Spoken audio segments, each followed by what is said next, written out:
ఎప్పుడైనా సరే పెరుగు తోడెట్టండి, కొంచెం వేడి కొంచెం ఎక్కువ ఉన్నా పర్వాలేదండి.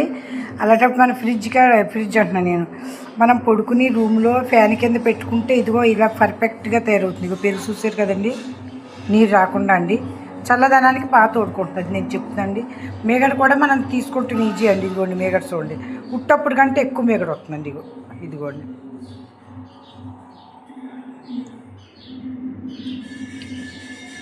ఇదిగోండి ఫ్యాన్ కింద పెడితే ఇలా బాగా తోడుకుంటున్నా, నీరు రాదండి. నేను చూపించాను మాత్రం చూసారు కదండి ఎంత మేగడ వచ్చిందో. మనకు వెన్న బాగా వస్తున్నప్పుడు ఇదిగోండి ఇదిగోండి ఒక్కరోజు మేగడ ఎంత వచ్చిందండి. ఇదిగో పొలవదండి గట్టిగా. ఇదిగో చూడండి ఎంత గట్టిగా నీరు చుక్క రాకుండా ఉంటుందండి. ఇదండి పెరుగు తోడెట్టుకునే విధానం.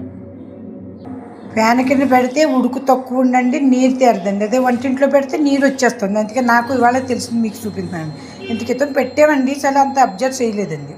ఇవ్వండి మా భోజనాలు మా పిల్లోడు తినేసాడండి, అయినా సరే 10 నిమిషాలు అయింది. ఇదిగో అయినా నీరు రాలేదండి.